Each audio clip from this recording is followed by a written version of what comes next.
Did you know the phrase "best thing since sliced bread" comes from July 7th, 1928? Or that on July 7th, 1978, the Solomon Islands tossed off colonial rule? But that's not all. Stay tuned for tales of Caribbean heritage, World War II alliances, and more. Hey folks, and welcome to the Earth Site on this day series. Today we're exploring July 7th, a date full of breakthrough inventions and turning points, from bread innovation and island independence to global politics. In this episode, we'll uncover why July 7th, 1928 changed breakfast forever, how the Solomon Islands gained independence in 1978, the hidden history in World War I summers and 1941 drama, and other notable moments like public health milestones. So grab a snack, preferably sliced, settle in, and let's get started. On July 7th, 1928, baker Otto Frederick Roeder introduced the world's first machine-sliced loaf of bread in Missouri. It was heaven for housewives and bakers. No more messy knives. Roeder spent years designing his machine. By the time he unveiled the sliced loaf, it was touted as the greatest forward step in the baking industry since bread was wrapped. Sales skyrocketed as slicing became a staple, and the term "best thing since sliced bread" cemented its place in language and marketing. From bread to independence. Next stop, the Solomon Islands. The Solomon Islands were first inhabited by tribesmen from Papua New Guinea over 30,000 years ago, and there they lived in isolation for several millennia. The first noted modern discovery of the islands was by Spanish explorer Alvaro de Mendana y Nera on the 6th of February, 1568.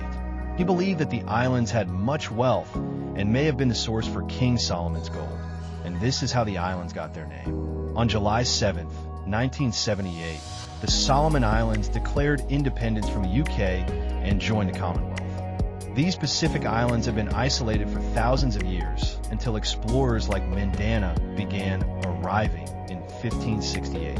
Colonial powers tried and failed to dominate these islands until World War II forced change. British governance gradually transitioned power until full independence in 1978. The islands also joined the Commonwealth of Nations on this day. Imagine tribal systems meeting colonial council halls, then national parades. It's a powerful fusion of cultures and sovereignty. Today, July 7th, is Independence Day. Celebrations, flag ceremonies, and reclaiming of identity are at the heart of the event. Now to the First World War. In the early 20th century, Europe was a ticking time bomb. One of the primary causes was the intricate system of alliances that had formed in Europe. The Triple Alliance, consisting of Germany, Austria-Hungary, and Italy, stood in opposition to the Triple Entente, which included France, Russia, and Great Britain. The immediate trigger for World War I was the assassination of Archduke Franz Ferdinand on June 28, 1914, in Sarajevo. However, on July 7, 1914, Austria-Hungary convened to discuss Serbia's evil political conditions, a precursor to the July Crisis. Tensions have been building since Austria-Hungary annexed Bosnia in 1908. Serbia outraged nationalists by apparently supporting the assassin. On July 7th, Europe's leaders started plotting, setting impossible ultimatums for Serbia.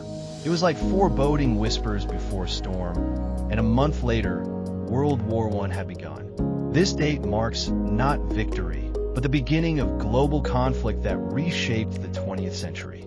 If you enjoyed discovering July 7th with us, hit like, subscribe, and leave a comment. What story surprised you most? Share this video, and let's keep diving into days that defined us.